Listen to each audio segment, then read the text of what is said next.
So today's topic is about owner influence. That is what I wanted to talk about because we have a huge influence in our dogs' lives, and we control a lot of what they do, a lot of their experiences, and we also influence the way that they feel and the way they perceive things, both intentionally and unintentionally. First of all, before we get started on the owner influence bit, what I wanted to say to you all first of all is please stop mentally battering yourselves when your dogs are being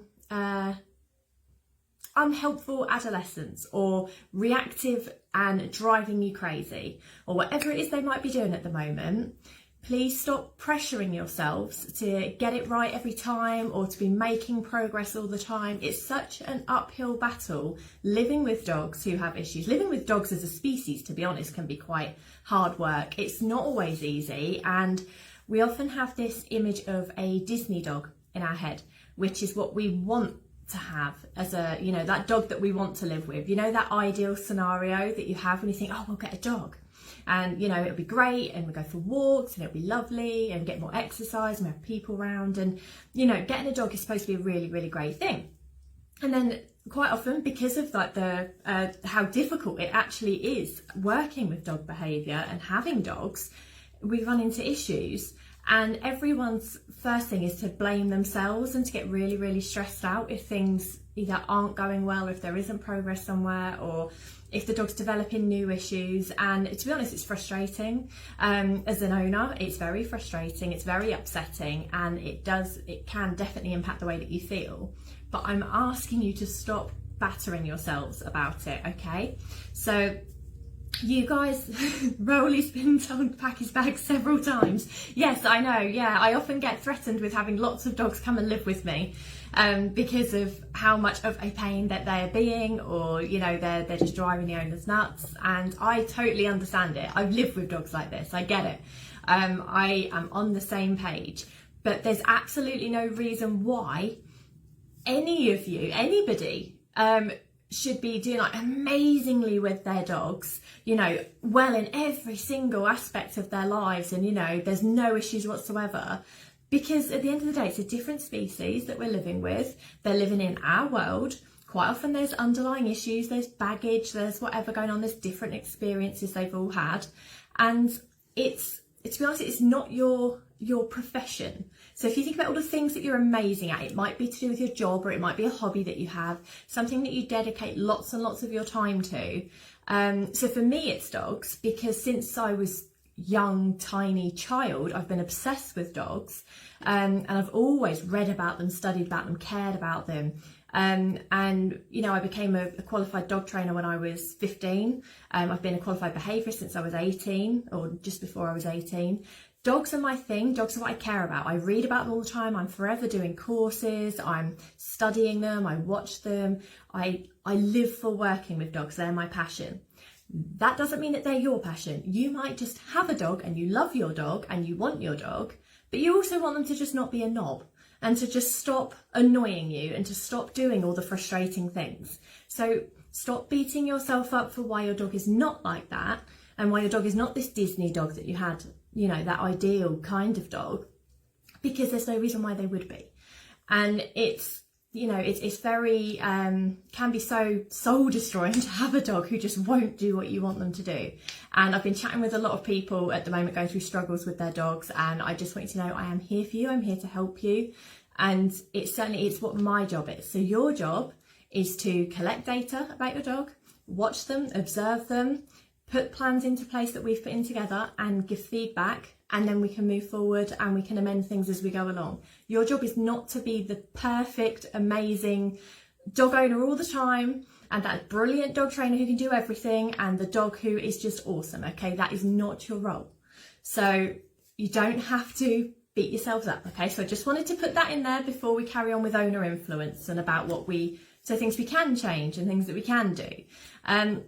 But to put a bit of interest in there for you, it may be interesting to you. I'm a real dog geek, so it's super interesting to me, and I love how the brains work and how humans' brains work. And what I've learned on many of my courses, it comes up quite a lot, and in the seminars and things, is There have been tests done on humans. So MRI scans, tests and things, when they show humans images of people interacting, your brain fires. So it's your brain working out what's happening between the people when they're interacting. So you might be able to imagine a conversation or see what they're doing, and your brain fires. It tells you there's something to be aware of, there's something to pick up on. When certain particular dog behaviourists have been put into the MRI scans, their brain fires when they see dogs interacting. Whereas most people, the majority of people, their brain does not fire when they see dogs interacting or dogs interacting with humans. Doesn't work, it doesn't fire. So what they're doing studies for now is to test and see whether you are born with a brain that fires when the dogs interact and when dogs interact with people, or whether it's something you develop as you grow up, as it's something that you can learn and something you can teach yourself, because they're not sure yet which one it is.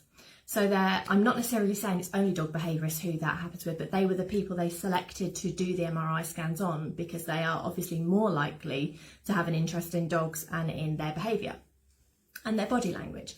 So that to me was super interesting, and that may be helpful for you to know as well, that sometimes it's some people's brains fire and they flicker, and they're very aware when there's interaction between dogs, and they switch onto it as though it's a conversation, whereas some people do not. There's not an ability there.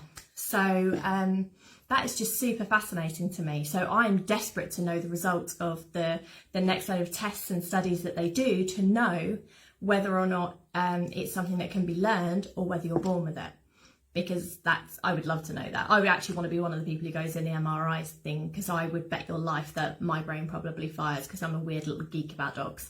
I don't know whether it would, but I think it'd be really interesting. I would love to volunteer myself. But anyway, so I just wanted to put that in there as well, just whilst on that topic. It was in my brain today, so I thought I'd empty it to you guys. So I'll just have a quick read of your comments a minute. So Zeus has had his tea, so you're here. Hi, Lisa. Hello, everyone, for joining. I'm guilty of this. I think because Rolly is enormous, he can't get away with a tenth of what a tiny dog can. He's a pain outside with dogs, but he's fabulous in so many ways with kids, cats, doesn't bark or destroy stuff, sleeps all day after a walk, etc. Exactly. Many, many, many good points. And sometimes it can be easy to overstep the great points because we're so focused on the difficult things and the struggles and the bits that are hard. And it's because they are a big part of our day and our life. It's understandable. But you think about how wonderful he is in all those ways, and how wonderful your dog may be in all those ways. List what they can do, and be really grateful for what they can do, because that is actually very, very much a topic that I have got going on about other dogs and other owners, and that what they may or may not struggle with. Jeff says, travelling home from Somerset, we'll catch it later. Oh, safe journey. Hope it's a nice one and not loads of traffic for you. Right, so owner influence. We can and do influence everything, or most things, in our dog's life. So we can be our own worst enemy. Sometimes we are, and sometimes we're not aware when we are. So I've got loads of notes here. I've scribbled, so much scribbling, because I just wanted to get all my thoughts out, but I don't like putting them in too much of an order. I like to just roll with it. So I may jump about a little bit. But I wanted to get that point out, is that we control most things that our dogs do. So pretty much everything that our dogs do. So as I've said in previous live chats, walk times, feeding times, what they eat, where they go, who they mix with, who comes into the house, times of things. We control pretty much everything to do with our dogs. So if we have control over it and we influence it in that way, a great percentage of the way our dogs behave could well be very much linked to us in what we do, because we are making those decisions for the dog. So there is once or twice a dog can do something, and you have a choice then whether that is going to continue again or whether it's not going to continue. And the way of doing that is through management, prevention, training, reassociating things. But when we let them carry on doing something that we're not a fan of, we are influencing, in the sense we're letting them do it. We're letting that happen. We're setting that up to happen by not putting in prevention and management, or by not setting it up to get it the way we want it to go, we are actually having a huge influence on it, in that we're letting them do it. So dogs learn a lot of things when they're around us. So they're learning every minute of every day. They learn when they're awake, and they absorb information when they're asleep. So there is not ever a point in time where your dog is not learning something. So if you think all the time that they're with us, whether in the house, whether in the garden or on their walks, wherever they are learning and absorbing information. So everything that you do with your dog or do not do with your dog is being learned by your dog. They are associating it with you. So that can work in our favour, and it can also be really, really hard work as well. So one of the programs that I am going to be offering down the line, as you may have seen on the new website, is I will be offering board and train. And the reason for that is because your dog will likely have very minimal association with me. If they do, it's likely to be a training based association that is kind of happy with food and toys and walks and things like that, maybe. So the association with me is limited if they have one at all with me. So that allows me to create new associations for them in a new environment of what we're going to be doing together. And this is what walks look like now. This is what it looks like when strangers come to the house, when visitors come over. This is what everything looks like and what I want you to do. And I can teach them the way I want it to be, and then teach the owner separately, and then put the two together. So it allows things to be much more fluid and much easier. So when people often joke about, oh, you can have my dog, yeah, one day I might actually be able to have your dog and do it for you, because it is actually easy to make progress that way.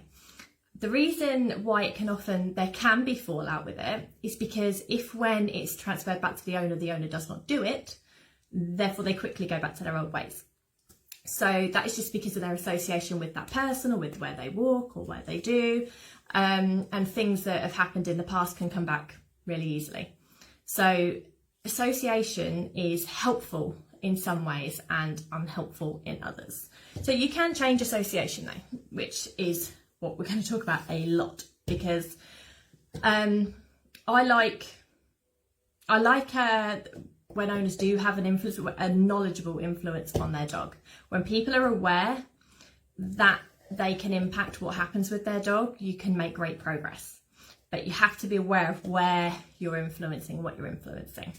So first of all, that's what I want to say. So the thing that makes the most well-behaved dog.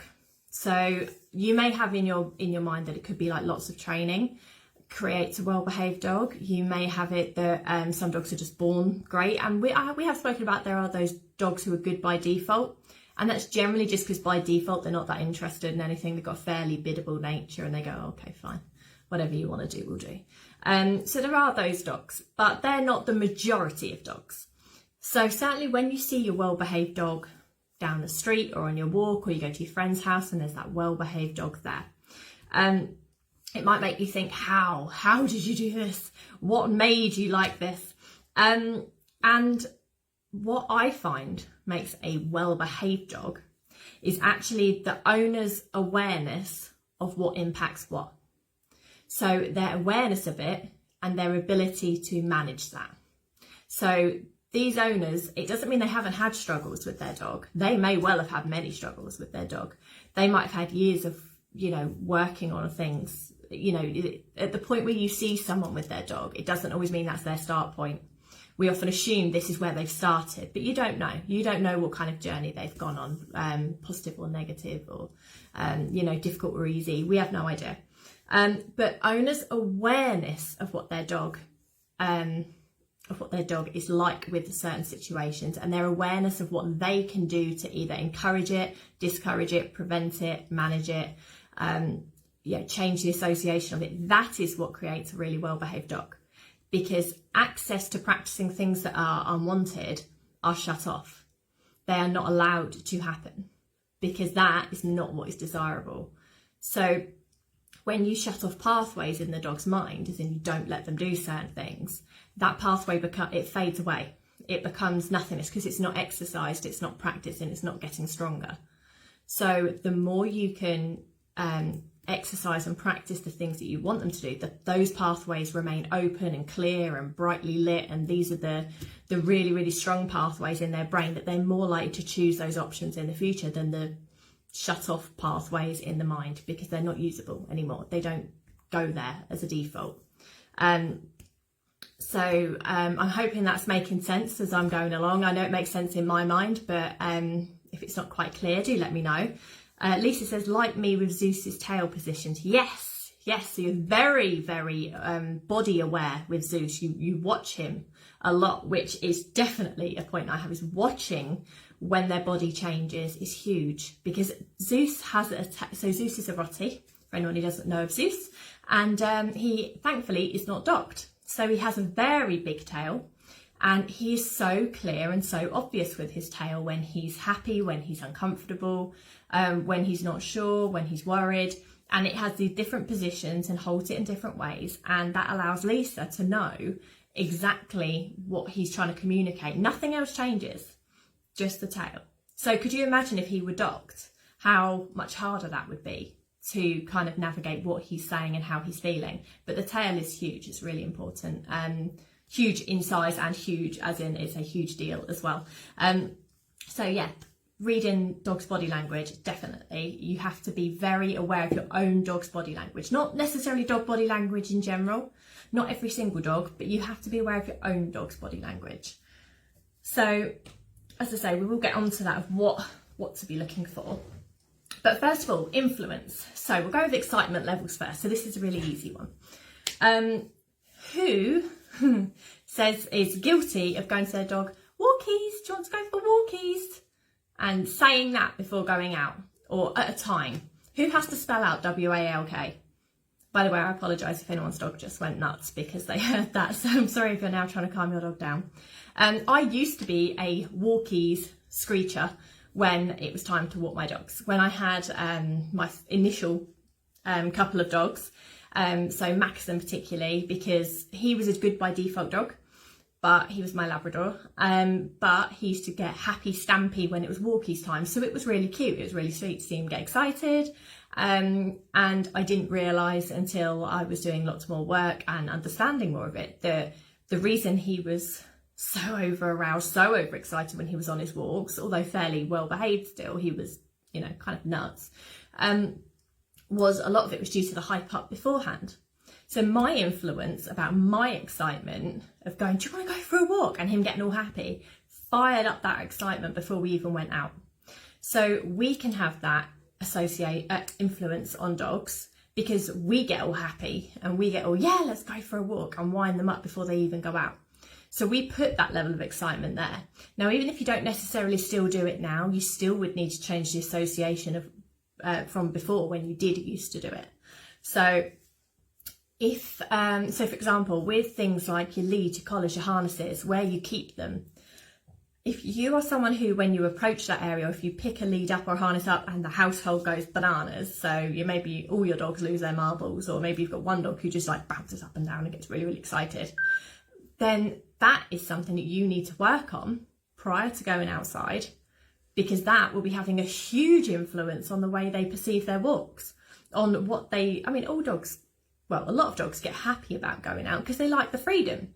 And that's nice, you know, it's their time, they get to sniff around, explore, stretch their legs, and it's a great thing. I'm not saying I want them to be miserable about going out, but you certainly want them to be calm, to have an element of calmness about going out and not be so over-aroused, so overexcited.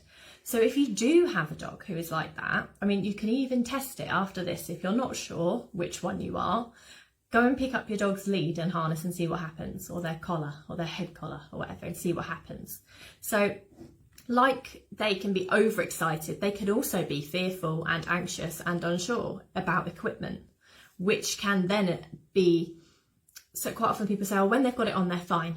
But when we go out, there are issues, but they don't really like their head collar, they don't really like their harness, or they don't really like the lead. But once it's on, they're fine. That already starts them in the phase of what we call emotional shutdown. So it's already in the phase of you're not being listened to, your needs are not being met. If you're feeling insecure, that doesn't matter. So working on desensitizing to equipment is huge. That the dog really needs to be okay in what they're going out walking in before going out. So likewise, we don't want them being overexcited, so that can be worked on in a different way. You can pick everything up, and then you can go and do some settle down training on a bed. You can go do some self-control games with food. You can do it with toys, but again, toys can hype dogs up.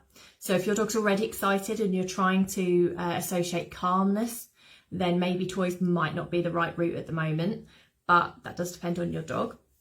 So picking their things up and working on them, meaning calm, will impact your walks. That will help your dog to go out in a calmer mindset and will make training easier. And likewise, if they are uncomfortable with things, then building up their confidence around that thing before taking them out helps to keep the confidence there on the walk as well. Lisa says, no, not me, but he knows my routine and when I'm getting ready to take him out. Yeah, so it depends on what that routine does for him. So if that routine makes him super, super excited, then I would say it could be helpful to do, say like if it's putting your shoes on, putting your dog walking coat on, putting those things on and then doing some training first, bit of calmness, bit of 5 to 10 minutes of calmness first before going out. That can really help to kind of focus the mind, get them in a calmer mindset. So that's the way you go out the house rather than excitable. So like we do with dogs with separation anxiety, obviously there is a huge amount you have to do with separation anxiety anyway, so this is not it. But there are parts of separation anxiety desensitizing and separation distress desensitizing that you have to do, which involve picking your coat up, picking your keys up, putting your shoes on, and then just going and sitting back down again and just relaxing in them. So they don't become an indicator for stress and anxiety. So likewise with that, dogs also get the other way where they get really excited about things. So when you put certain things on, it means maximum excitement. Some dogs are like it about the car. So your dog may be one who is crazy happy, excited about the car. And that's because the car often means walks. So it's great that your dog doesn't have a fear of the car, if that's the case. So that's not because they feel they're going to the vet or going on a long journey that's scary or anything. So if your dog is an excitement car lover, then you may feel it's beneficial to work on going for car journeys that just result in coming home, and going for car journeys where you just go sit in a car park for a while and you read a book, you go on your phone, and then you come back again. So these are training sessions, so what you're doing of teaching your dog to calm down, because otherwise you're taking them out in the car, they're really, really excited. Then when you get them out for a walk, you're then trying to have a nice, calm, relaxing walk. You can't, because the dog's already at a number 10. They're sky high up here because we have associated the car with super excitement and, every emotion that comes with that. So Lisa says, cool, thanks. We'll definitely try some calming training settle work as he gets far too excited, crying, spinning, running backwards and forwards. Yeah, so that pacing, that manic kind of happiness. Like I say, we want happiness about a walk, but we want a bit of calmness first. So calmly be happy. You don't have to lose your nuts through being happy. So that's walkies. So just think about what walkies mean for your dog. What does your dog associate that with? Is that a really positive, massively exciting thing that needs toning down? Is it a frightening, anxious thing that needs confidence building? So have a think about the two. When people say, who's that? So I am guilty of this one at the moment, because I will tell you why I do this one. Bosun is 15. He has so few things in his life now that he gets excited about and that he gets to enjoy, because everything is quite limited where he's older. When we see people he knows, or if we go to Nanny's house, we always go, oh, are we going to see Nanny? Are we going to Nanny's house? Notice I'm whispering in case he wakes up in the other room. Or he's like, oh, who's that? Who's that? Who's come to see you? Because it's cute, because he gets happy, and it is one of the few things he gets excited about. So I don't care, personally, if that winds him up. That's fine. He's happy about that, and it's very short-lived because he then goes to sleep.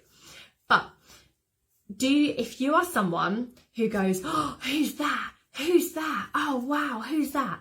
You're injecting excitement there. You are putting huge amounts of excitement there. So unless your intention is to pair humans with a positive thing because your dog is fearful of humans, then actually by exciting them, by going, look, who's that, who's over there, whether it be a dog or whether it be a human, you're causing huge amounts of excitement. So then you're more likely to get a dog who goes, oh, well, when we see people, we get really, really excited. And when we see people, mum loves it when I jump all over them, because that's what's been taught. So if you have it when maybe someone comes home, maybe someone comes in the house, or maybe when you see, like we've all done it. You meet up with your partner on a walk and you're like, who's that? Go and see them. It's cute for us. What it does is actually teaches them that when you see someone on your walk, start pulling towards them, start jumping up at them and get really, really excited. So you need to make sure that you're not accidentally causing this association for them, because although dogs can differentiate between things, quite often they're not that good at it. They don't generalize that well. So they tend to go, oh, it's a person, and last time we saw a person you went completely mad and got really excited about me running over to them and running around like a lunatic. So they may then be inclined to do that again with other people. So you need to make sure that it's with calmness you're doing things. So if you are working on your dog not being overexcited, over anxious, over anything other than neutral, then if you're working on that, try not to wind any situation up too much, because you're actually influencing it, and you're a part of this craziness. You are creating the crazy that you're then trying to control. So that's when I said about we could be our own worst enemy. Quite often we are. So if you're trying to have nice calm things, think calm thoughts. Lisa said, eeks, that's me. And then, well, that's okay, as you know, he's not happy with people. Yes, sorry. So yeah, Zeus, as I say, Zeus, not great with people. And you're trying to pair him with a really positive thing with your mum, which she's doing really, really well. And with great steps. So we've got a waggy tail now. Yay. So for that, who's that? That's wonderful, is a good thing for him, because he's fearful of people, and that's very managed and controlled. So that's a good thing. So that does not apply to Zeus, Lisa. Rebecca says, yes, we say who's that when he locks on and lays down on walks to help him feel more comfortable. Yeah. So because Obi has some concerns sometimes about people or dogs, or whenever he's uncomfy. So if you say, oh, who's that? It shows that there's a level of relax there and that you're happy about it. So it's you are okay with that. So for him, again, that is something we've put in deliberately to help sway his influence. So as you can see, it works. When you sway their influence that way, you can actually change their association of something. But if you're accidentally, unintentionally doing this, and you've not been advised to do it, and you notice there are places in your dog's life where you do excite them about certain things, you need to turn that down a bit. But for anyone I've told to do it, keep doing it, because it works. So if you are someone who says, oh, who's that? Sometimes don't. Try not to. We also, this is a hilarious one. People say, "aw," all the time at dogs. So quite often, if a dog, if they hurt themselves, or if they're frightened of something, or if they are unsure of something, we as humans make a massive big deal out of this, and it can actually create a problem for the dog. They can go, well, there was a lot of attention around that last time I did it. And if your dog is one who particularly likes attention, then when they are next unsure about something, they might think, well, there's a lot of attention here for when I behaved like this last time. So some fearful responses, some, not all, because fear is, if it's a real fear, you can't reinforce it. It's an emotion. But if you have a dog who's unsure of something and you put lots and lots of attention on that, what you're doing is encouraging that. So if you think about it, to us going, oh, well done, good dog, lots of praise. To a dog, that's exactly the same as you going, oh, it's okay, it's fine, and stroking something, or trying to get them to get closer to something, or, anything that they're doing that you're trying to help with, try to stay neutral instead. So if it is something your dog is concerned about, what I tend to say is I will go towards it, I will stroke it, I will talk to it. So when I say stroke it, I'm talking about things here like bin bags, lampposts, usually stationary things that make dogs freak out a little bit, or something that they're not quite sure of. I will go and interact with it. I don't ask them to, I don't try and get them to. In fact, to be honest, I'll ignore whatever they're doing. They can do as they're doing, and that's fine. But what you're trying to do is to be quite neutral about it, so that you're not putting loads and loads of reinforcement on them being unsure of something. So as I said, you can't reinforce fear with praise or with punishment or anything. You can't influence it that way. So fear is there. So you can't make fear worse through praising your dog, is what I mean. Through praising them, feeding them, you can't make it worse. It'll either do nothing or it will improve it or make them have a better association. But what I'm talking about is things where your dog is not certain of something and you put a load of attention on it.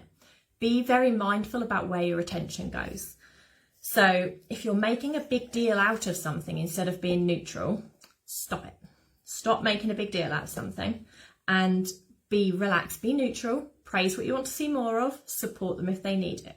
If they need it, if they want to move away or if they need a bit of help and, crouching down, there's nothing wrong with that. And just being there for them, but just try not to over-attention things. Claire says, Rolly barks and is wary with visitors. And we have to tell people to pretend he doesn't exist and then he stops. Yeah, so that can go, yeah. So barking, it can be not sure, it can be fear, it can be territorial, it can be genetic, genetic-based behaviour due to motor patterns. And for some dogs, when you tell them, when you say to people, can you just pretend you can't see the dog? It's great because they bark and bark and they go, oh, it's okay, it's fine, they're not a murderer. And then they relax. For other dogs, it's actually helpful to be acknowledged. For example, my Springy Spaniel, Pudge, years ago, he used to be, he wasn't keen on people unless he thought you knew him.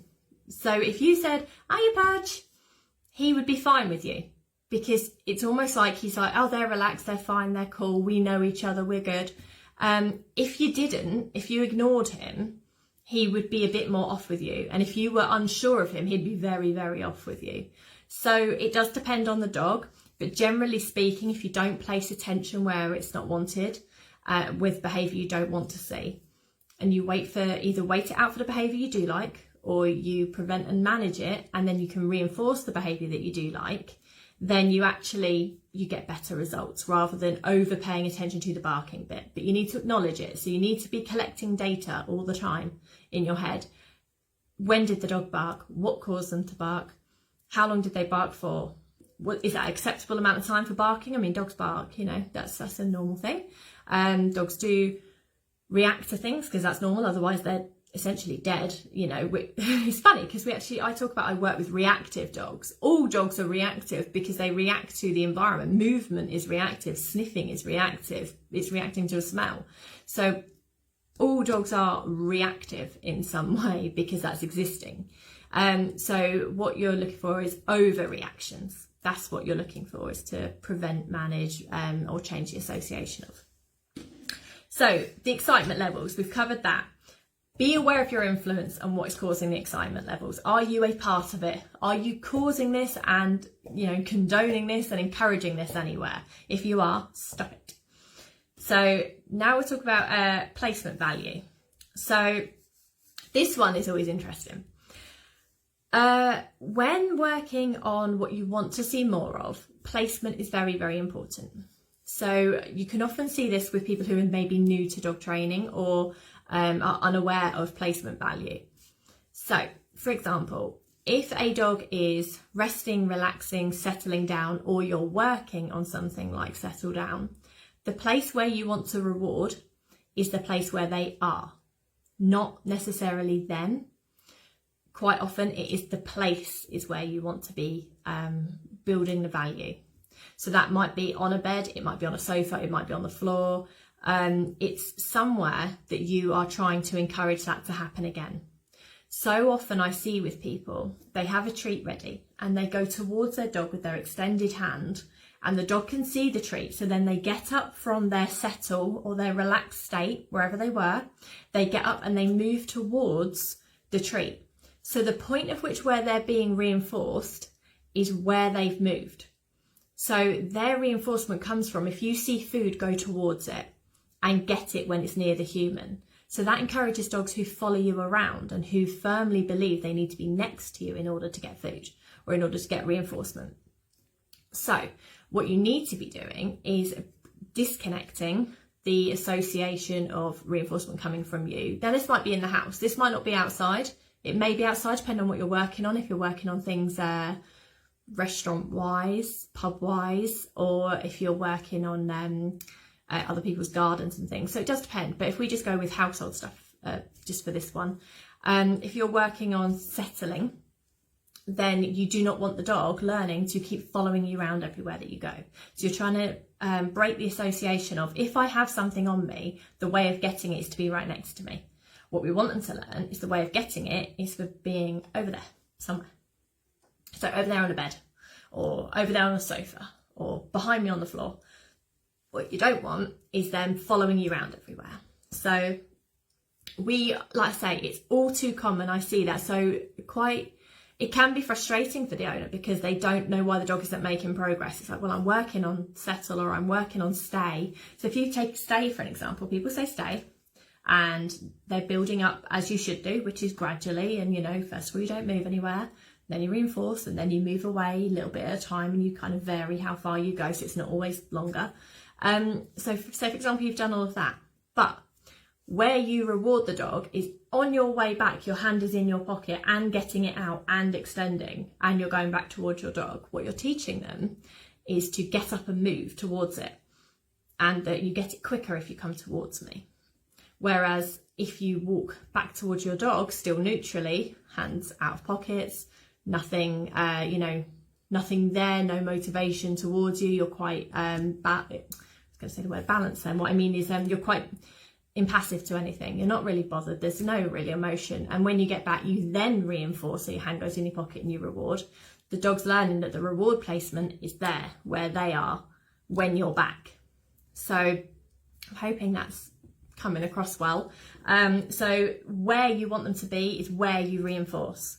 So again, this works for training. If you're teaching loose lead walking, quite often people are rewarding their dog right out over there where the dog is. So they're giving the treat to them. Same with recalls. Their arm is fully extended, so the dog is getting rewarded for coming to you, but not right to you, and not so that you could get them, because they've had the treat and eaten it before before they're even anywhere near you. Which is why my reward place when I reward dogs for recalls is in between my feet on the floor. So they have to run all the way in and put their head down on the floor in between my feet. That's where they get reinforcement from when I call them. With loose lead walking, they get reinforcement next to my leg. That's where the treats are. So if you want one, you've got to put your head there. That's how you get it. So that's where I reinforce. But again, my good or my yes word or my marker word or my clicker, it's the thing that marks the good behaviour, that is marked at the correct time. So if you do that instead, that's helpful because that allows you to mark certain behaviour that you want to see more of when you're actually not near the dog at all. So they know what they're doing in this moment gets it right. What they do after that marker is irrelevant. So for example, you could click your dog with a clicker, which means food is coming because you did something awesome. You could do that when they are on a bed, and then they get up and come to you, and that is absolutely fine, because they know that what it was for laying on the bed, because that's the time where they heard it. So timing's important and placement is important. So Rebecca says, we used to give Obi loads of attention to try and get him into the car, which he hates. I was in a rush once and just walked up to the car, opened the car door and said, up, up, and he willingly jumped up. Couldn't believe it. It's awesome, isn't it? Don't you just love it when that happens? And quite often it is. It's over attention to something. Dogs aren't keen on loads and loads of over attention. Dogs really aren't. I mean, you get some who are absolute attention seekers and they love it, but quite often it's too much and we are overbearing on things. And it's really, really common, so and I think it's because we instinctively do it. That's why I think it's so common. I don't think it's a choice that we make. I think it's something that we do naturally, and you have to actually teach yourself out of doing it. So like I say, there has to be a reason why you would not do that naturally. So for you, it was because you were in a hurry, so you just went, right, in you get, and they did. So you're like, oh, awesome, that worked. And it's because there's no attention there, but you possibly wouldn't have done that had you thought about it and you weren't in that rush. So there was over attention there, which again, why being quite neutral is helpful. You have no emotion tied to what he's doing. It doesn't bother you one way or another, but it's very kind of neutral. That works. Neutral works. So reward placement. Make sure you're rewarding the place that you're happy with whatever it is your dog is doing. This includes looking at dogs, fussing dogs, so talking to dogs. Some dogs gain a huge amount of value out of being looked at. More commonly, spaniel types, cockapoo types and companion breeds. And that's because they're very, very, very socially bonded with humans.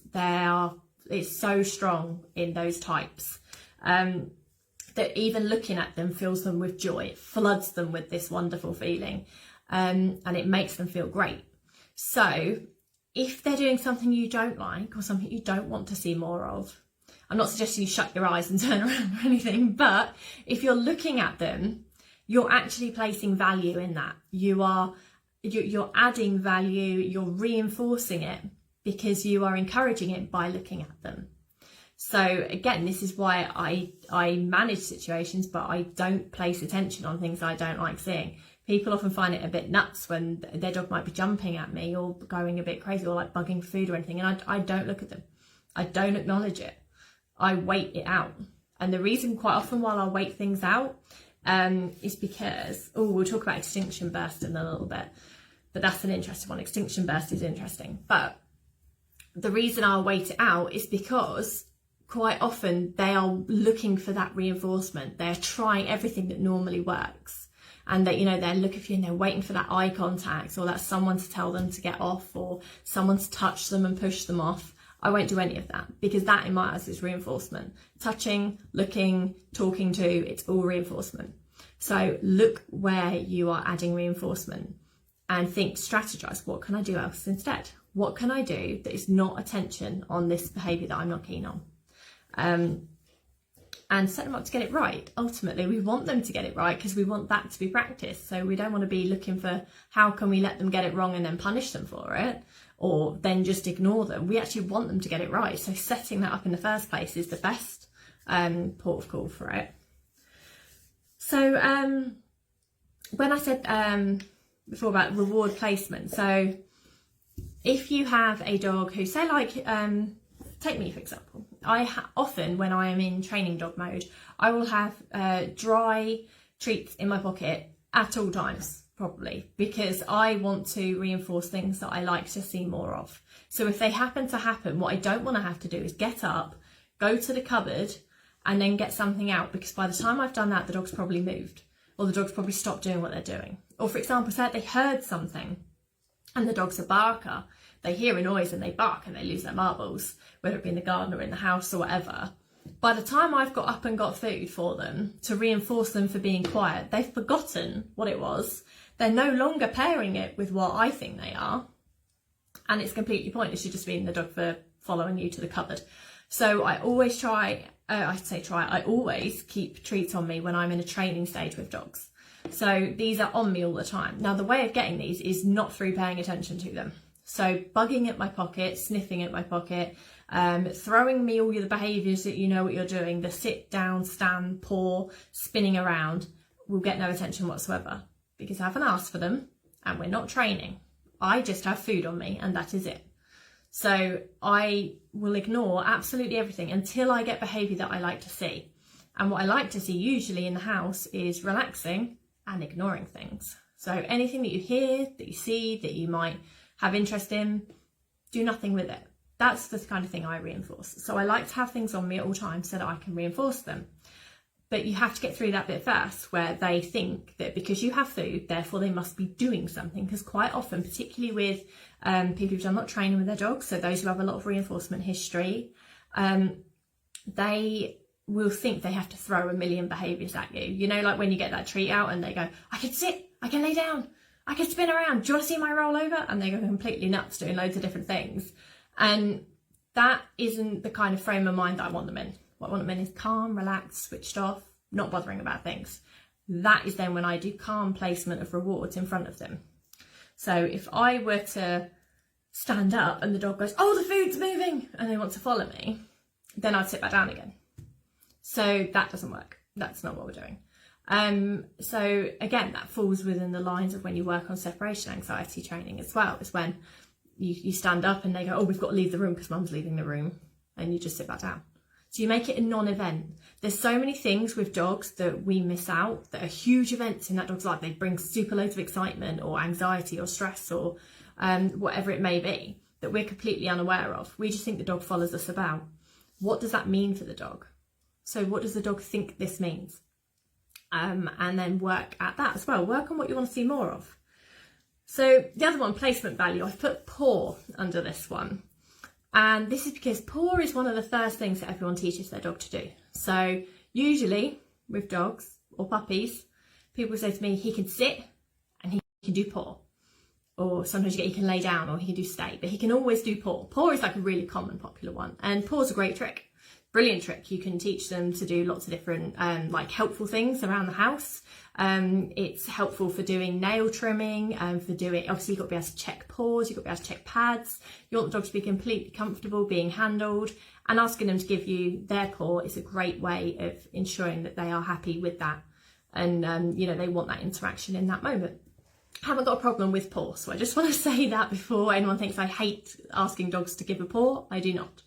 However, it is another one of those things that what we ask the dog to do when they're excited or when they're happy is to, or when there's food, is to sit and then give you a paw.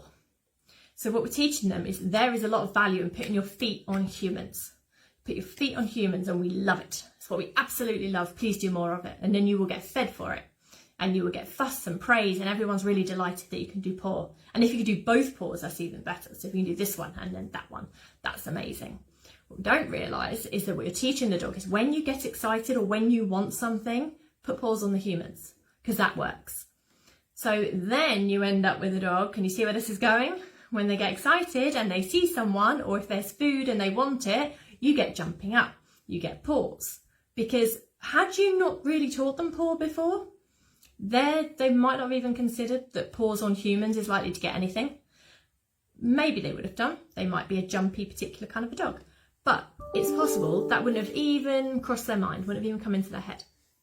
So you've now conditioned them that paws are what you like. So if sit doesn't work, paw will. Or if standing doesn't work, paw will. So that then becomes the default of what they like to do. Now, when they're little, quite often people can ignore that. But if they're big or they're strong or they're muddy or they're wet, generally people don't tend to ignore it. And it becomes an unwanted behaviour. Then we start putting attention on it. So the attention comes when the dog jumps up, because we don't want them jumping up because that's uncomfortable or it hurts or it's messy. So they end up getting that, the looking, the touching, the pushing, the everything. So it is a different form of attention. It's no longer the same, oh, you're getting a treat, well done for doing a paw. It's not that, but it is attention. So if you're going to teach paw, that's great. Teach it very clearly on cue.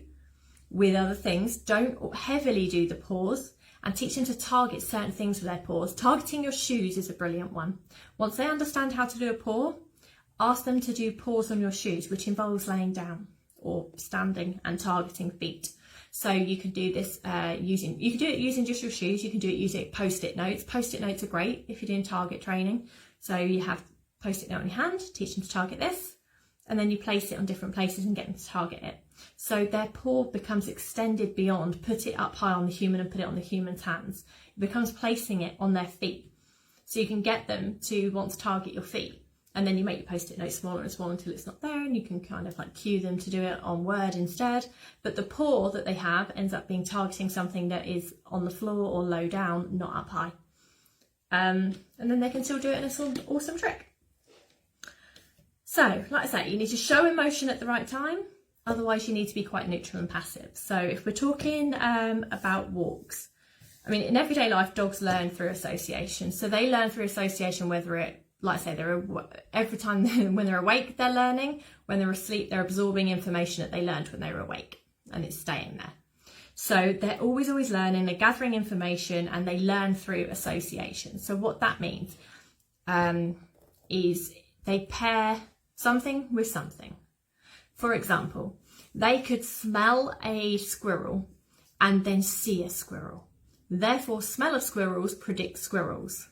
So the smell of squirrels becomes super exciting because the smell of squirrels means things are running around. And the fluffy things run around, they run up trees and you've got to go and get them. So you can also have, for example, the dog puts their bum on the floor, the dog gets a treat. Therefore, they learn through association. I put my bum on the floor, I get a treat.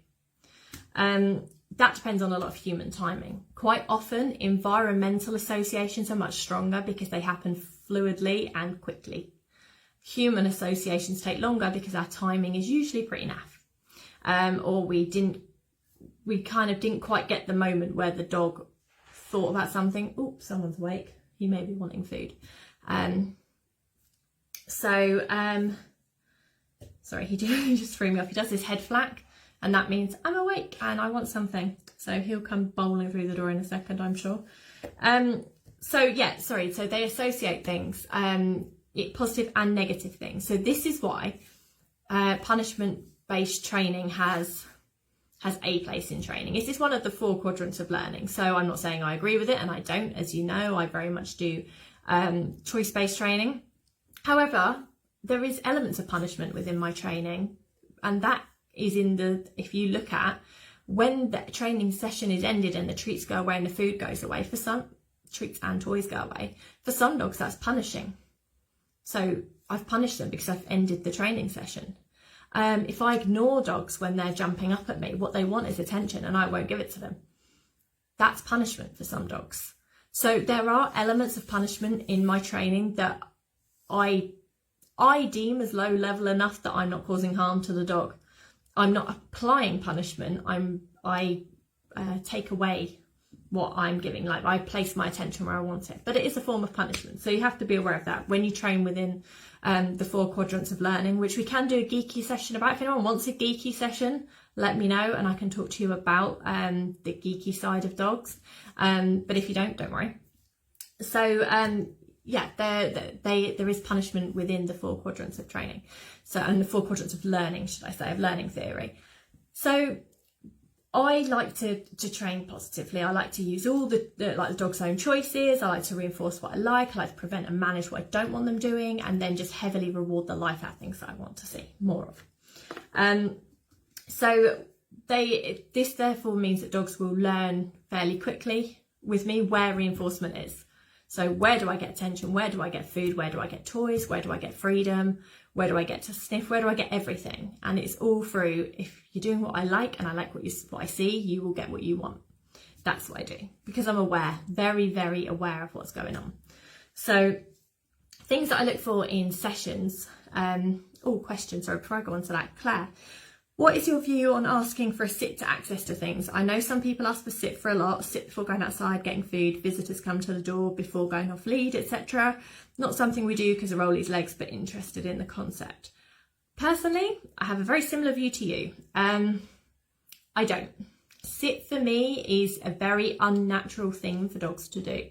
So there have been studies done, so you can read about this in the Turrid Rugus books. There have been studies done, and dogs, when you naturally, I'm saying it's Turrid Rugus, may have been Elaine Stabbert. I will check it out. I will find out for you.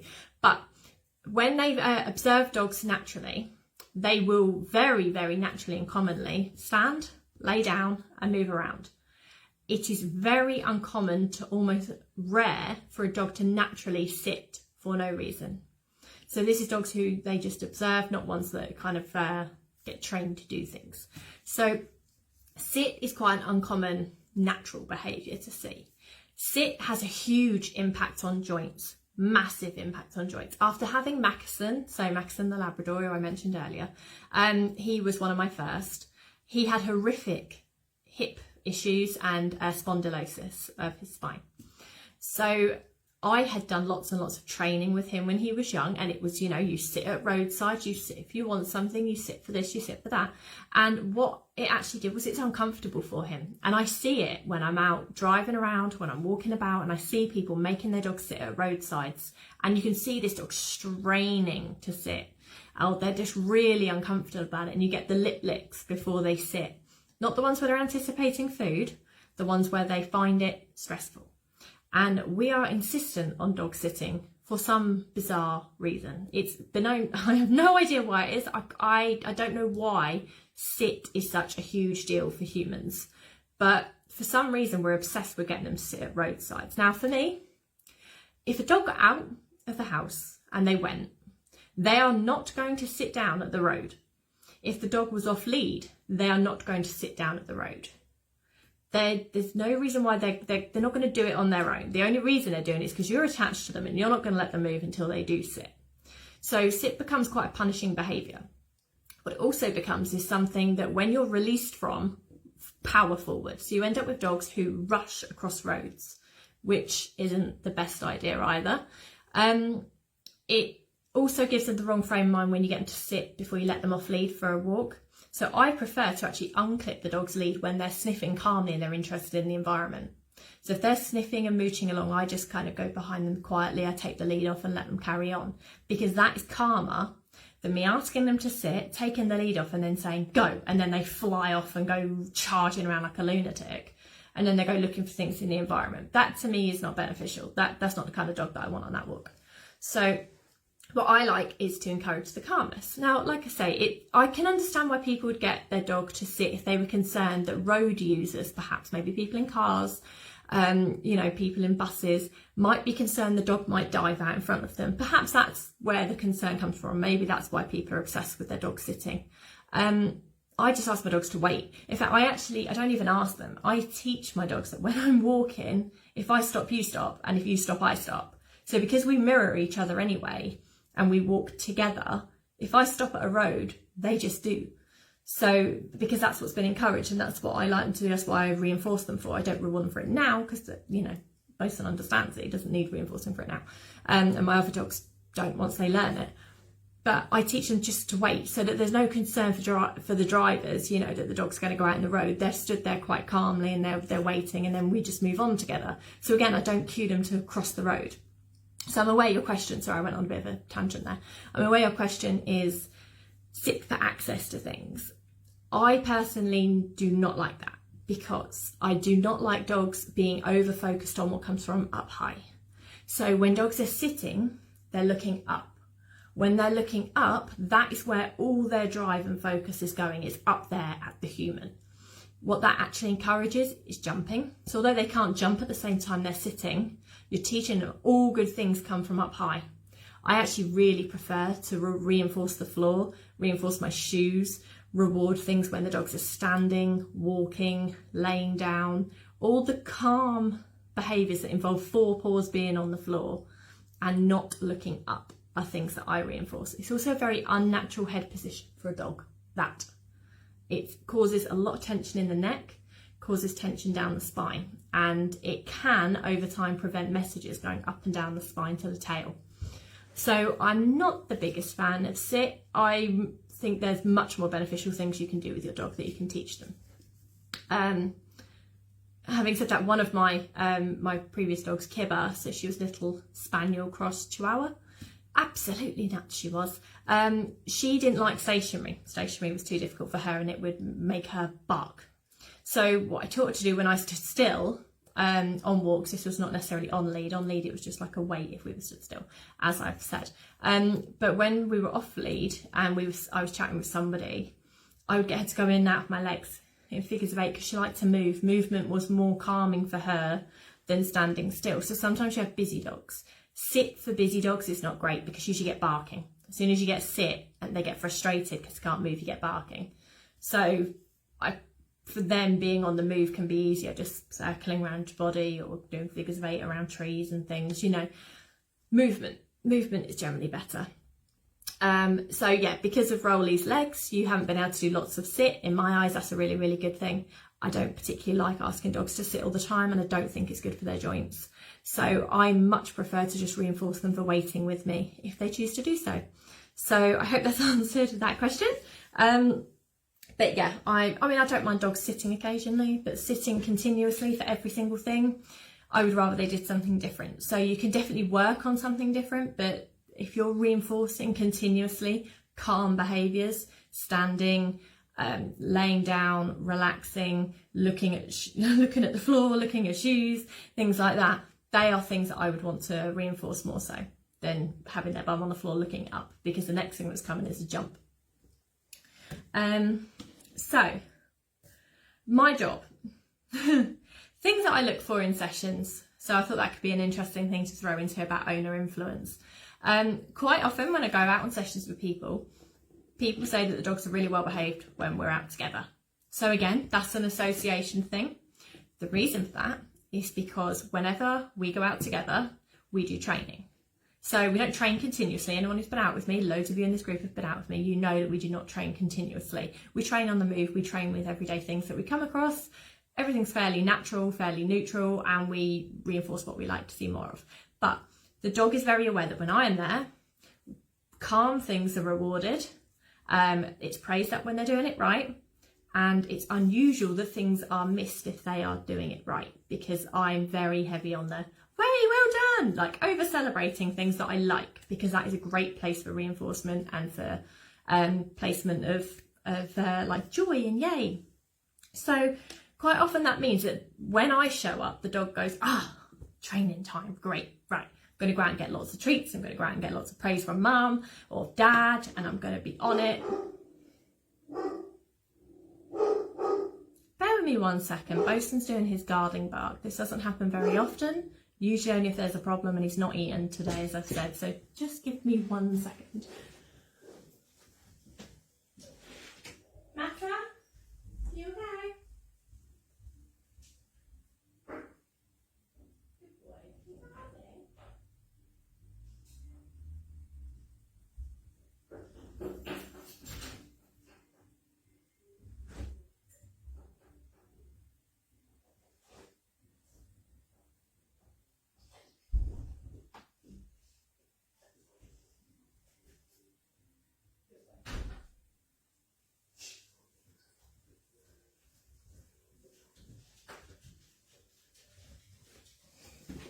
Hello all, I'm back. His food delivery came, so he thought he'd have a bark out there.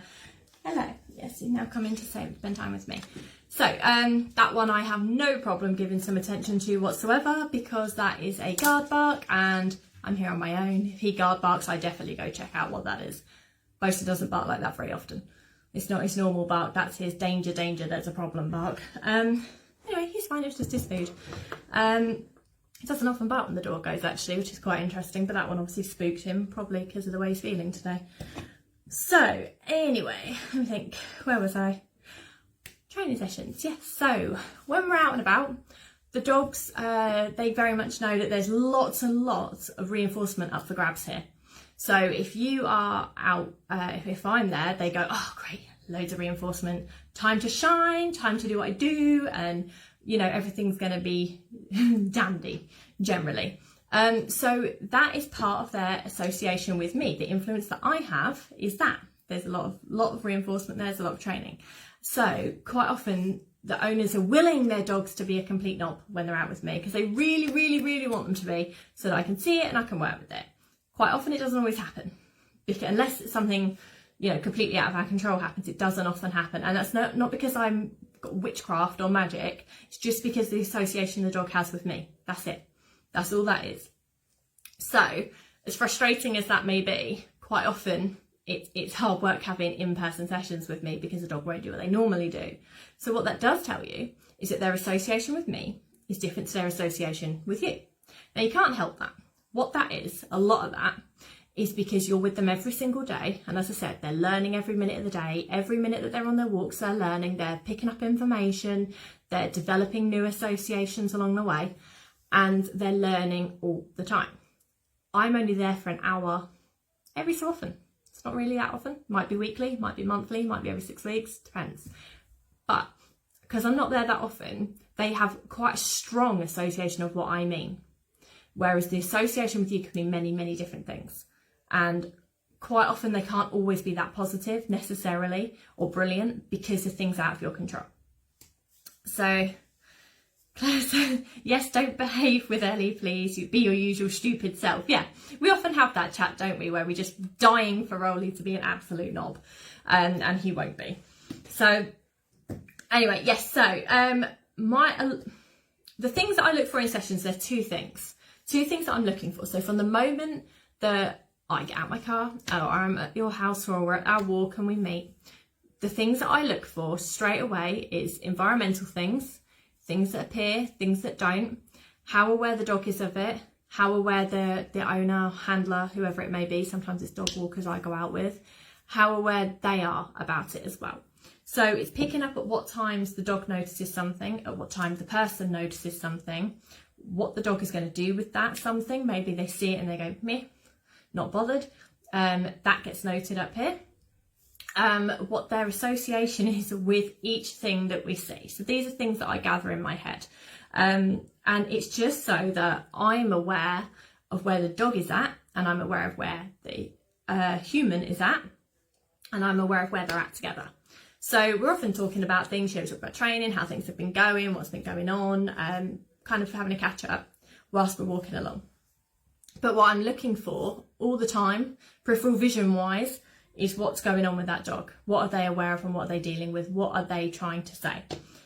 So, because this can give you a lot of information. So one of the main things I want to encourage people to do is to watch what their dog sees. So when you see something, watch your dog. As soon as you spot it, watch your dog, because that will tell you what you need to know. How interested is your dog in this thing? How much of a problem is it? Is it exciting? Is it stressful? Is it anxious? Is it frightening? Is it great fun? Is it something that they just absolutely can't control themselves around? Because you need to know these things in order to know what you need to change. Same as in the house. If I go somewhere, if I go to someone's house, like I say, I don't like to prevent dogs doing what they want to do. If a dog wants to jump all over me, quite often I'll give people a message beforehand and say, just let them do it. I'll ask you if I need you to get them to stop. If it hurts or something, I will ask you to. But in general, I want to see what they're doing, because I want to see what they're trying to communicate. And I can't do that if you're pulling the dog off or telling them off or trying to get them to move or trying to interrupt them all the time, because there's no message there for me. All I can see is their frustration building towards the owner and the owner's frustration and embarrassment building towards the dog. So it doesn't give me much information. So I'm very much a watcher. I like to watch and I like to gather information and then use it to build a plan. So watching is really, really helpful. So there's two things that generally happen.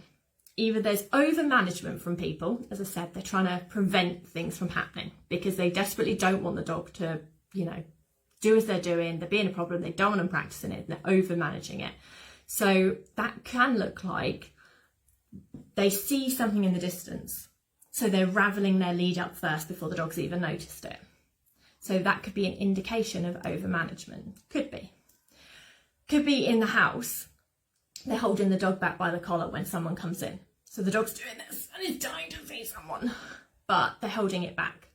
So again, because they don't want it jumping on anybody, they don't want it hurting anybody, they're trying to prevent the problem, but it's over management and it's not training, it's not teaching, it's preventing, which in some cases is good. Prevention is good. We don't want them practicing what we don't want, but at the same time, we don't want them practicing a different behaviour that we also don't want, that also isn't that desirable.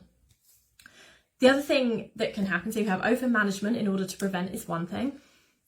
And that's a lot of owner influence as well. So you've got lots and lots of influence there of when I'm near the human. If you're the dog and you're near the human, what happens there? What's that association like? Is it a frustrating one, an exciting one? Is it a stressful one? Is everyone having a great time, or is everyone a little bit stressed? The other one is not being aware. So some people aren't all that aware of how far their dog's range is of when they notice things. So quite often when I say we're working on the disengagement of problems, that's because I'm a passionate reactive dog behaviour specialist. So the majority of things that I work with, the majority of people in this group will be very familiar with this term when I say disengaging from something. What that means is you watch your dog, and when they look away from something, you reinforce that. That's what disengaging is. So quite often, we'll be out in a session and the owner might be busy. They might be picking up a poo. They might be sorting out their treat bag. The phone might be going. They can't be sorting out their long line. All legitimate things. And the dog's clocked something. They're not aware the dog has noticed it. So the dog is already might have disengaged from it, might have looked up and gone, never mind. But that wasn't reinforced because the owner didn't notice it. So therefore, when the owner notices the dog noticed something, they've already seen it 2 or 3 times before and disengaged from it, but they've not been reinforced. So the next decision the dog makes is to get locked on, is to get very interested in this thing. And that's the owner's perception that is the dog's first instinct in it. Quite often it isn't. Quite often there are previous ones that have led up to that have been missed due to natural things. So some people are not hugely aware of when their dog notices something, and there's nothing wrong with that. It's my job to highlight that. It's my job to point out, okay, they've already noticed it 2, 3, 4 times, so we need to be catching those early ones. Perhaps that's what the thing is. Being aware of changes in the environment is a huge part of my job. So I joke to people, I'm incredibly good at spot the difference. My job is essentially spot the difference.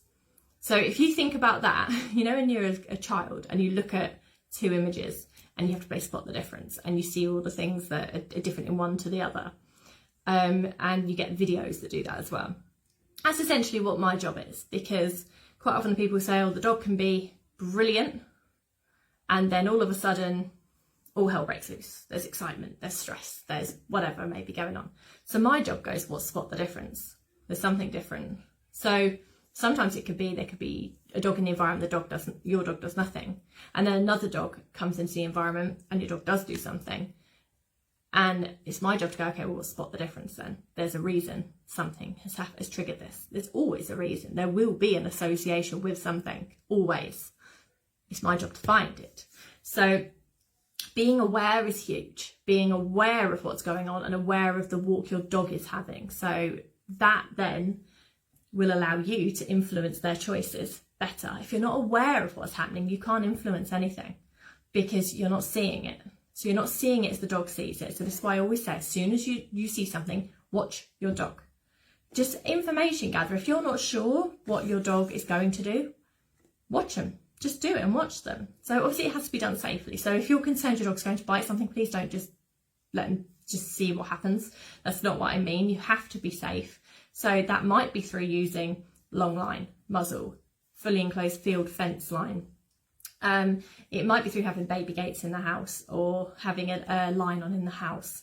There's ways of doing things to do things safely. You don't have to go like the whole hog and not do it safely. But what I mean is if you don't know, you need to set it up to find out. And you need to be watching your dog to see what they're saying, because you need to be able to read them, as we were saying earlier with Lisa and Zeus. She's very, very good at reading his body language, and his tail in particular gives a lot of information away. Now, if she were not watching for that, she wouldn't know that. So she wouldn't know where the tail goes. So now when Lisa sees things, she watches the tail, because the tail tells her what she needs to know. And you can reinforce the things that you want to see more of if you're more aware of what you're looking for. So just being very, very present when you're with your dog of what is it you're trying to achieve? What is it they're doing at the moment? And if you don't know what to look for, and what you want to kind of influence in a right way, you're not quite sure of timing or anything, then message me. I can help you with that. Like I say, my job is to play Spot the Difference, and it's a hilarious job. So Spot the Difference is a great job to have. But there will always be difference, and this is why dogs are different with different owners. So as I said before, I could go out with your dog and it could be a completely different walk to the walk you would have with your dog, or that your other half may have, or that a relative or a friend may have if they took out your dog and did the exact same walk that we did. So you could have every single thing the same, and the only variable that changes is the person handling the dog, and the walk would still be completely different. And that is because how things are managed and how they are either prevented or rewarded, or timings of things, all of that has a huge influence on the way the dog behaves. So you can influence things. You definitely can. You just need to know timings of when to do it and what you're trying to influence, that's all. So talking about that, let me have a little look at my notes, my scribbly notes. So my main job is to make the owner very neutral. So as we said earlier about excitement levels and interest levels and where attention goes, what I want is the owner to be incredibly neutral about everything, not try to influence decisions unless it's the one you like and you want to see more of, in which case you influence the life out of it. You praise it, you fuss it, you use the reinforcement that your dog wants. Very important, what your dog wants, not what you want them to have, what the dog wants. And you have to be indifferent to the environment. You cannot be over excited or over stressing or over managing in one way or another. You need to be very, very impartial to things if you want to make progress. So I just want to teach everyone to be aware and to know what you're looking for. So the next bit, the interesting bit. So there's certain things within, like the dogs learn through association. However, there are genetic desires and genetic motor patterns which you cannot change. So you cannot change the genetic motor pattern of a dog. But you can change their association of what they do with that.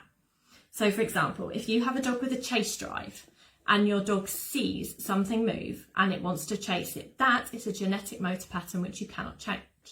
What you can do is change their association of what they chase.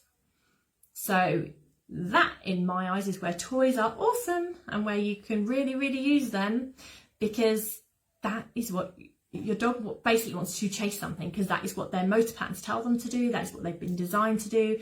They are genetically designed to do this. You get to influence what they are going to chase, what you're going to allow them to chase, and what you're going to build drive in them chasing. So that's just one example. You cannot change their motor patterns, but you can change their association of what it is. Okay? So you manage their ability to practice what comes instinctively. So for many dogs, some dogs, take a terrier type, for example. Their thing is they see something, or they get excited, or they get frustrated, and they want to grab something and shake it around and kill it. Usually something rat-like that's going to squeal a lot and that's going to, go dead and limp, and then they can throw it away and get another one. That's terriers. So if that's a terrier thing, they see something, you cannot change that genetic motor pattern there. What you can change is what they're going to grab and what they're going to kill. And that would be, in most ideal scenarios, a toy that they can grab, that they can shake, that they can have an amazing game of kill it with, that then dies, and then they can go off on their merry way. So you can redirect where their motor patterns go to be, so this is where your influence comes in. You redirect where you want it to go. Again, you have to shut off the pathways in the brain to what they want to do and what they are genetically designed to do. You shut that bit off and you change the association of where you want it to go, so it gets stronger in their mind of what you do when you see this thing. But it has to be relevant to it. It can't, it doesn't work if you go, I do not want you to chase the deer, but have a piece of cheese. That kind of doesn't work. So, you just have to have a plan in mind, have a plan. What do we want to get to? We are aware of genetic motor patterns, and that's why dogs are so awesome and why dogs are so different, and why we have all the different breeds we have today, and the jobs that they can do, and why they're so clever, all the different things that they can do. So there's no reason to dislike their genetic motor patterns. You just have to know how to guide them the way you want them to go. So the extinction burst, I just wanted to talk about that for a minute. Has anyone ever heard of the extinction burst before? You may have. I may have spoken about it with you, or you may have read about it or learned about it elsewhere. So the extinction burst, when it comes to dog training and learning, it's almost like the frustration of what usually works. So if we take, for example, the jumping up scenario, so dogs jumping all over me, because it usually works. What happens is they try harder before they give up. So this is called the extinction burst, and this is where everybody usually will drop out in their training or in their behaviour modification or anything. So what happens is you get a bit of progress in, and then they try much harder because it normally works. So what they're normally trying to achieve, whether it be attention, whether it be food that they want, a toy that they're after, play with another dog, they try so much harder because what they usually do usually works. So they really give it their all. And you have to get through that. You have to push through that and keep training, keep modifying the behaviour, and keep sticking to the plan until you come out the other side, because then it drops off and it disappears. So the extinction burst is the trying harder of something that usually works before it disappears.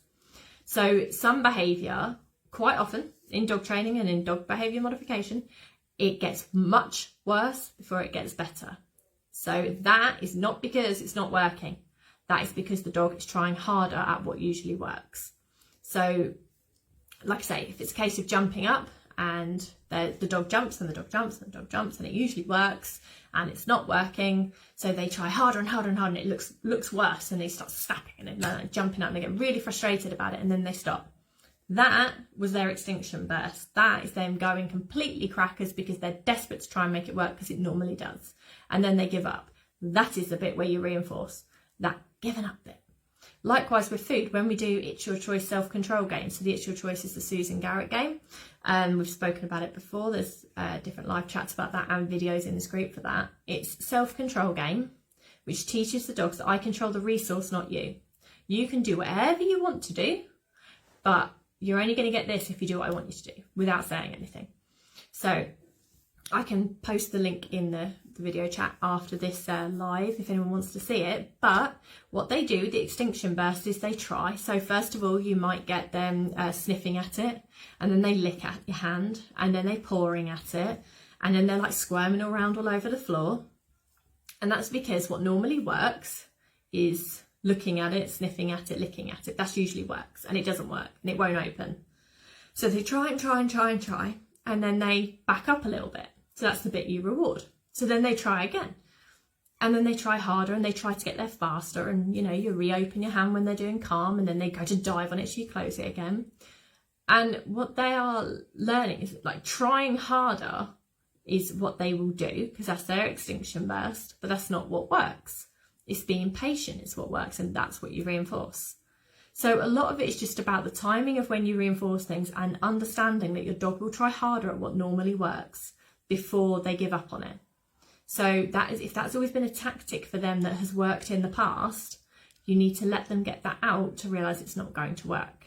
So it no longer works, doesn't work anymore. You need to try something different, and then that's what you reinforce. But you have to be there to reinforce it. You have to let them know that this is what does work. Whatever you were trying to get at, you do get it if you do it right. But they have to be able to win.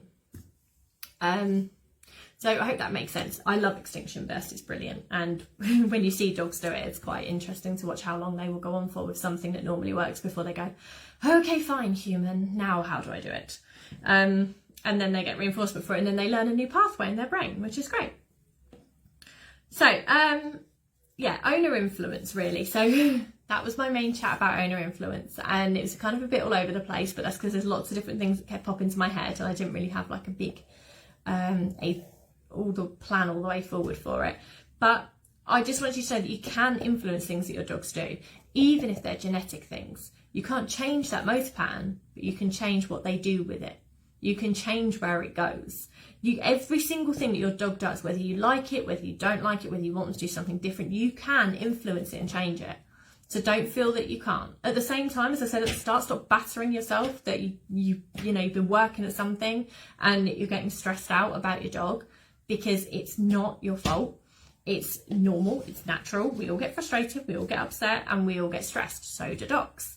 So it's because we're living species. We're living things with emotion. So it's normal, okay? So just don't compare yourself to the person down the street. That was the other thing I want to say. The person down the street. I can tell you so many people who they say, oh, there's a really well-behaved dog down the street and it just walks nicely. It's just really calm. It doesn't acknowledge anything. It's wonderful. Now, I know a lot of dogs like that. They're brilliant outside. But inside, I've worked with them for horrific resource guarding, for biting owners, owners not being able to move around the house, grooming and handling difficulties to an extent where the dog has had to be drugged in the past by the vet in order to be groomed, horrific stress in the house, horrific separation anxiety.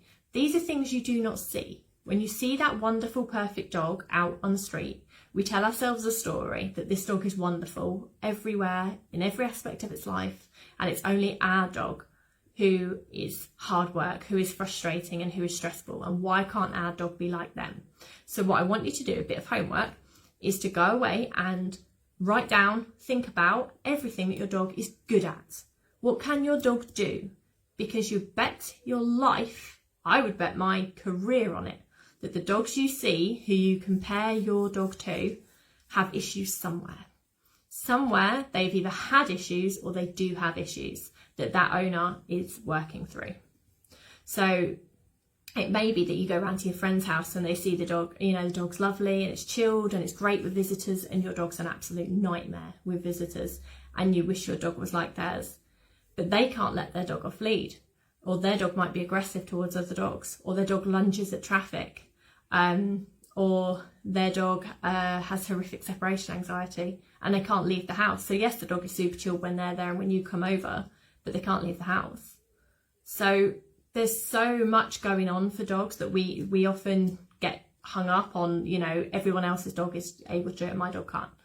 And that's not the case. I can tell you that most dogs, the majority of dogs, have issues. And the reason for that is they're living in a human world, which is incredibly hard for them. And there's lots of dangers out there that we have to be aware of, and loads of things that influence everyday life that cause behaviour and personalities in both humans and dogs. And to try and gel them together and have a relationship that works, where everyone gets their needs met and their requirements met, is an uphill battle. So do not batter yourselves, guys. Stop it. Becca says, people always say how lovely it is that Obi lays down for other dogs. Little do they know why he does it. Oh, I would definitely say, yes, we taught him to do that. He's so good at laying down. Isn't he great? We absolutely love it. This is what we've worked really hard towards. Look at our great work. I mean, honestly, I mean, it's such a lovely thing that he lays down anyway. I mean, we kind of know why he lays down, but to anyone else, this is what I mean. Everyone else has their own story they tell themselves when they see something. And it's so nice that such a big dog like Obi is seen in a lovely light by other people. And they just go, oh, isn't it lovely that he's laying down? It's so, you know, it's so nice that he lays down for other dogs. And that's cute. That's great. That's a nice story that they're telling themselves. That's really, really nice. So yeah, milk that all day long. Claire says, everyone wants to make a fuss of Rolly because he's unusual looking and he hates it. Yes, this is the curse of the gorgeous dogs, I'm afraid. What you want to do is get yourself a dog like Bosun, because no one is touching Bosun apart from people who know him, the rugby people, because those men aren't scared of dogs, and people at the pub. Generally speaking, older men are not bothered by Bosun. Everyone else is terrified of him, like he's going to maul them and their children in their sleep. So yeah, you want to get yourself a bull breed looking kind of dog. Don't get yourself a cute, lovely, soft-faced, lovely, soft-eyed looking one, because it doesn't help. And I used to have this struggle with Pudge, my English Spring Spaniel, really cute looking, detested people. Hated people, hated children. Got him to a point where he'd walk past them, he'd ignore them, he'd either look at me, he'd walk with me, he'd sit with me, he'd do anything, but he did not like them. And the amount of people who used to go, oh, isn't he lovely, and put a hand out, no, don't do it unless you want to lose it. And he just, yeah, so many people, they just look at a dog and they tell themselves a story. This dog's lovely, this dog's really cute, this one's obviously friendly, it looks really sweet. That dog's aggressive because of the way that it looks. And unfortunately, there's no way of changing that perception for people as far as I've found.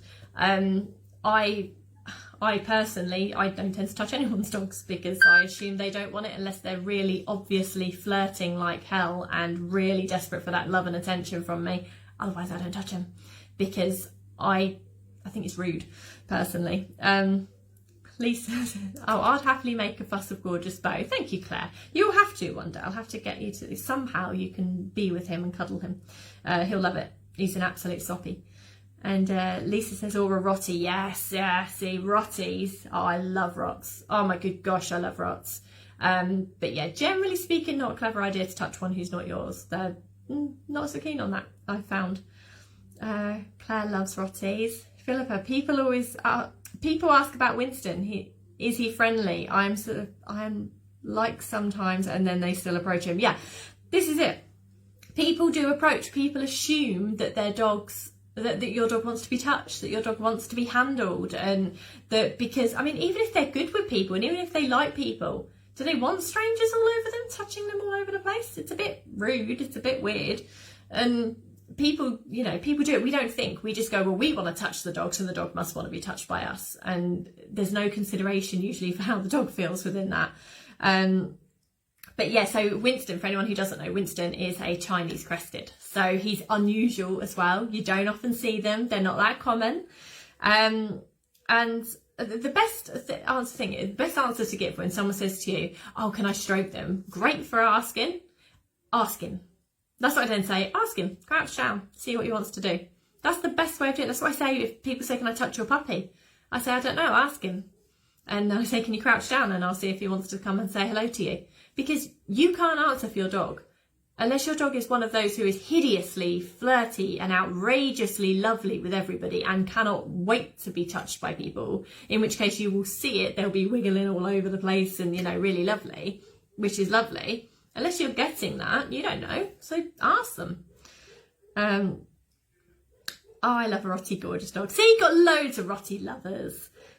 Can I stroke your dog? No, sorry. Yeah, honestly, yeah, I've had to say it, predominantly with all the spaniels that I've owned, to be totally honest. Can I touch them? No, they don't like that. I'd rather you didn't.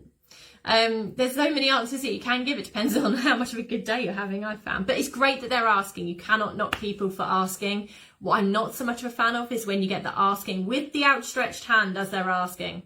So I've had to step in front of a few of my dogs in the past where I just go, no, they don't like that, thank you. But that's part of my job as protecting my dog. I am the protector, and if you're with me, you're safe when you're with me. So I will not let people touch you. If you don't want that, that's fine. You don't need to kick up. I will defend you. But sometimes people are a little bit on there. Can I touch him? Whilst they're already climbing your dog, like mounting your dog. Stanley does. Oh, does he love the rots? That's lovely. So it is, like I say, it's nice that people ask. It's great that they ask, but you need to make sure that your dog is completely happy with that. And sometimes the more scary looking the dogs are, the more they actually, the less people want to touch them. And the more soppy looking they are and softer eyed and softer features and more Disney looking they are, like with the wide eyes and things, the more people want to touch them. So there is actually interesting thing about like the Chihuahuas and the French Bulldogs and things. They are bred predominantly with wider eyes because it is believed that that is the specific thing that draws people to babies, because they've got big eyes. And they're very, wide and human-like. So quite often that is why people are drawn to Chihuahuas and Frenchies and dogs like that. And the softer looking dogs are there to look like teddy bears. Do you know how many cockapoos I know who cannot stand being touched by strangers? They do not like it at all. And they look like the cuddliest of teddy bears ever. They look like they need to be picked up by all strangers and by all children and hugged within an inch of their life. And they absolutely hate it. So you have to be the voice for your dog and say, no, doesn't like it, sorry, don't do it. Anyway, I enjoyed that. Right, okay, I will leave you all to your Friday and to the rest of your weekend with little bits of information there. But remember, go away, have a think and a list about all the things your dog is awesome at, please. Feel free to post them.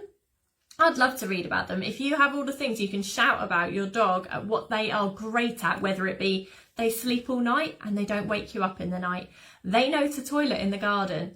They don't fight you over food or food bowls or toys. Like that. They love travelling in the car. They love it when your family come over. They like going to the pub. They are gentle when they take treats. They like going to the vet, whatever it may be, anything. They're quiet in the garden. They don't dig holes. I am sharing with huge outrageousness a photo of Bosun this week. So bear in mind, we don't care if he digs holes. Neither of us are that garden happy. I certainly don't care about gardening. My other half does not care about gardening. And generally speaking, I say to people, if your dog's a digger, give them a place where they can dig. As we do not care about the garden, Bosun can dig the garden, that's fine. He took it to the next level this week. Bosun decided to dig himself a trench and then lay in it.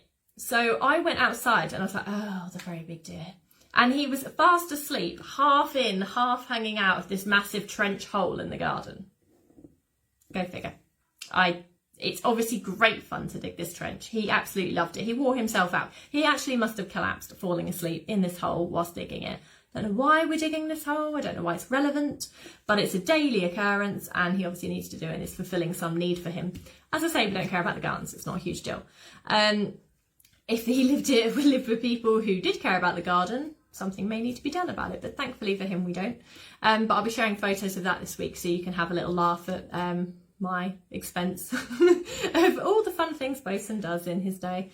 Anyway, right, I'll love you and leave you all. Thank you very much for joining me, and I look forward to next Friday and spending that evening with you guys. Have a lovely weekend, and I look forward to reading all of your loves of your dog. So please post them, bomb me with them, I'd love to read them.